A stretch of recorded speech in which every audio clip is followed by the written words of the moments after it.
My name's Dan Davis. We're out here at Fort Knox 2. It's basically a War of 1812 event. I've been reenacting now for 32 years. I started out in the Civil War. Right now I do from 1600 up to Vietnam.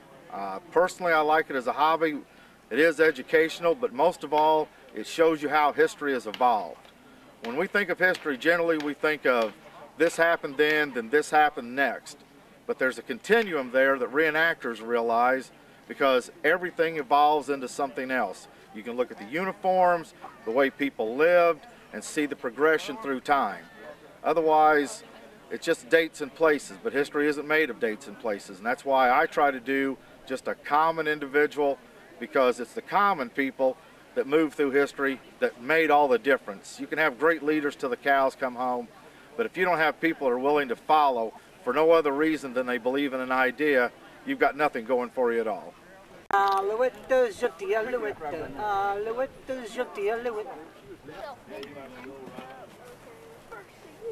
you have to find. I'm Brian Andrews, and I'm here at the muster on the Wabash because I like history, and mainly since I like history, I've gone maybe everywhere in the world, kind of, well, not everywhere in the world, but kind of on the eastern part of the country, and I've learned a lot about history, and George Rogers Clark had taken Vincennes way before the muster on the Wabash, but William Henry Harrison was driving Tecumsa back in about 1812 or 1811, and he had actually built 2 Fort Knoxes, but this is Fort Knox 2. This week on the Reenactors Corner, we take a look at how to make yourself a pair of buckskin leggings. Hello. You're probably wondering about reenactors, and if you're interested in getting in it, anybody that's interested in reenacting, you have to do research. And if you're deeply involved in it, the best thing to do is just immerse yourself and find out all you can about things, such as your moccasins, your leggings, your shirts, your clothing.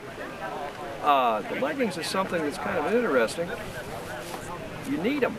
Now this weekend's pretty cold. Now these leggings that I'm wearing, they're made from deer skin. They are really, by the looks of them, they're pretty worn, and that's because they're about 18 years old. I've worn them that long, at least. The way that they're made is out of one single piece of deer skin. The way you measure them is simple enough. The measurement is taken around length, from how high you want them to where you want them on your ankle. It's rather windy here. We'll see if we can't get this. Once you decide the length of them, then you measure around the top, where you want that height to be. So it's a circumference, and you add 1.5 to 2 inches, and the same around the ankle. And then you bring the 2 sides together and stitch it up as a long tube. Anything else below the ankle, such as this, is pretty much guesswork, but it's pretty simple guesswork at that. These, like I said, I've had for 18 years. You can see I kneel a lot on my right knee, and I've kind of wore this thin. As a matter of fact, I have 2 pieces of brain-tanned buckskin at home that as soon as I get home, now that winter's almost on us, I'm going to make myself a new pair of skins for my legs.